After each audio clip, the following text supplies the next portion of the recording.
morning, everyone. Welcome to day 16 of the exercise challenge. So I have been wanting to make a cheesy kale pasta dish for a while now, and I have multiple different recipes for cheese sauce, and none of them ever really work for macaroni and cheese flavor. So I just keep trying something new, and trying to find something that's like, okay, this is the sauce we want to make forever. Jill McKeever's really cheesy, fat-free cheese dip is very good. It's especially good if you put it in like a squeezy bottle and you squeeze it over, or make it for like nacho-y type things, something along those lines. It's really good for that. It doesn't really do it for me for macaroni and cheese. So I've tried multiple things in the past, a lot of different recipes. None of them ever really, you know? So anyways, I made a new one this morning that I've not made before, although I've had cheesy kale pasta in the past, and it's what I really like it. I would really like the one spaghetti or cheese sauce that is just super delicious is if you buy day of macaroni and cheese in a box, just toss the pasta, and the cheesy sauce that's in there is so delicious, but it's just nothing but oil, and so that's kind of a bummer. But it tastes fantastic. So I've just been looking for something that is not necessarily that, but a close substitute that tastes good, but not, oh my gosh, nothing but oil. So this morning, I cooked some kale on the stove, just steamed it for a little bit, and then I put what was left over of the pasta that we had in the refrigerator in the pot. So there's the kale and pasta part of the cheesy kale pasta. And then in the Instant Pot, I found a new recipe from littleblueplates.com, and actually this place is the website is where I found my inspiration for my hummus platters. So I saw a picture of it on there that was, it was called a Mediterranean dip or something like that, I think. Anyways, I was like, oh my gosh, that's really cool. I could totally do something like that. And so that's where my recipes came from in terms of the idea. So they have what she calls, or he calls, I actually don't know who it is, to be honest with you, the best Instant Pot vegan cheese sauce. So this is like super exciting. I'm going to, here, this will be easier. So you take a screenshot of that, and then you have a copy of the ingredients. I did do exactly what this recipe calls for. Did I change any of this? I did not peel the potatoes. No, that's it. I didn't peel the potatoes. Oh, and I used 1 teaspoon of sea salt rather than 2. I was tempted to not use any, and I was like, I better at least use 1 just to make sure. So I did use 1 of that. And then you put it in your Instant Pot, you put it on manual pressure, you put it to cook for 5 minutes. As soon as it's done, you do a manual release on it, and then you blend it. So I have blended it, and it made a lot. And this is really awesome, guys. Look at this. I mean, that would be phenomenal on like nachos or something. Anyway, this is actually really good. Like, really good. I'm quite surprised. It does not taste like macaroni and cheese. Okay? It doesn't taste like what you expect cheesy sauce to taste like if you're used to having an animal product. But it's a really good combination of flavors. I definitely think this would be high on my list of things to use as a cheese replacement. It's really good. So I'm going to pour some of this onto my kale and pasta.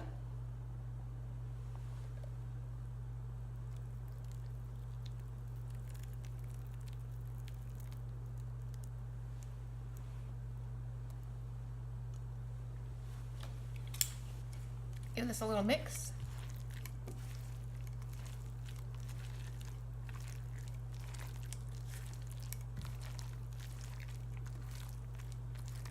Gosh, it looks like the real deal, doesn't it, guys?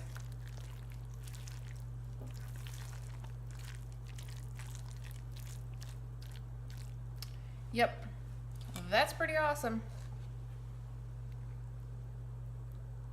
I'm super excited about this. So yeah, I'm real excited about this. This looks like it's gonna taste phenomenal. Let me grab a fork and I'll try a bite for you.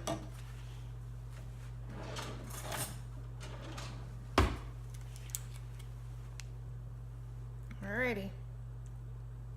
Here we go.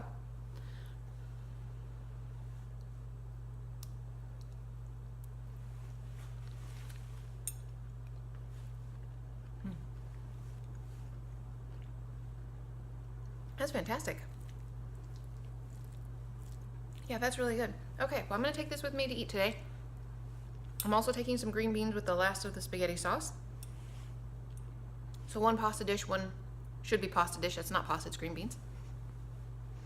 Yeah, and I have 15 minutes before I have to leave for work and I need to do some dishes. So I gotta let you guys go and I'm gonna enjoy this today. I'm probably gonna take a little bit extra. So this gets really thick, it says. So I'm gonna take a little bit extra so that when I go to microwave this, I'm gonna put a little bit of the extra on top and then microwave it, because I'm guessing that because we use rice pasta, that it's going to absorb some of the cheese sauce into it and then it won't be very cheesy. So I'm just gonna take a little container of extra. But, I mean, I have all my lunch and then there's all that left over still. So, yeah, this is a really good recipe. You should try this one. I told you I was gonna tell you that like all month long because I'm making all of my favorite recipes. Yeah, you should try this one. It's really good. Alrighty guys, got a jet. I'll talk to you later. Well, hello everybody. So I am on my way home. I just left work actually, so I'm on my way home, and I just thought that I would give you a real quick update on food situation for the day, because I don't actually know what I'm going to do for exercise when I get home, so I can't really update you on that yet. My husband and I haven't talked about it at all. So this morning I had a huge bowl of oatmeal while I was in the kitchen cooking and doing all that good stuff. And so I made a big bowl of oatmeal. I made actually 1 cup of uncooked oats, which I don't know what that turns into, but it was 1 cup when it was uncooked. And then I put a banana in it and I sprinkled a teeny tiny little bit of brown sugar over the top, and it was super yummy. It was really, really good. But apparently it was also really, really, really filling, because yeah, I didn't get hungry again to eat for like forever. So I eventually went ahead and ate the pasta, the cheesy kale pasta that I brought, and oh, it was so good. I did bring an extra container of sauce because I figured that it would need it. It would be dry by the time I went to eat lunch. Not at all. It was perfect. Oh my gosh, it was super, super good. So highly recommend that particular recipe. That was a good one. We'll have to hang on to that one. I had asked my husband at lunchtime, and he said that he had put some over. He had rice and beans for lunch, and that he actually put cheese sauce on it, and he thought it was fantastic as well. So that's really cool. I hadn't really thought about other ways of using it. I just wanted to use it as a cheesy kale thing. Anyways, so I didn't end up eating my spaghetti, green bean spaghetti that I brought with me. I may eat that when I get home. I actually am starting to get hungry now, so it'll take me I'll probably be home in about an hour. Hopefully it won't take too much longer than that. Sometimes it takes a little bit longer with traffic and stuff, but hopefully it won't take me too much longer than that. So yeah, I'm going to definitely work out tonight, although I'm not feeling overly enthusiastic, so maybe I'll just ride the bike. I don't know. I'm not really sure what we're gonna do yet. I haven't really discussed it with Anthony, so I don't know. Yeah, that's it for me. I will check up with you guys when I get home, so that you know what it is that I'm doing, and I can give you information about what video it is that I'm going to do if I do that, or what piece of equipment I'm going to use if I do that. I don't know. So anyway, I hope you guys are having a good one, and I will talk to you again in a while. All right, everybody. So I just got done riding the bike, and I actually did not go for as long as I should have. I only went for 25 minutes, but I'm done. I'm like totally toast. So I am going to call it a night. I'm actually going to go to bed because I'm super tired. And yeah, it's the end of my day. So I will talk to you guys again tomorrow. Hope you have a good one.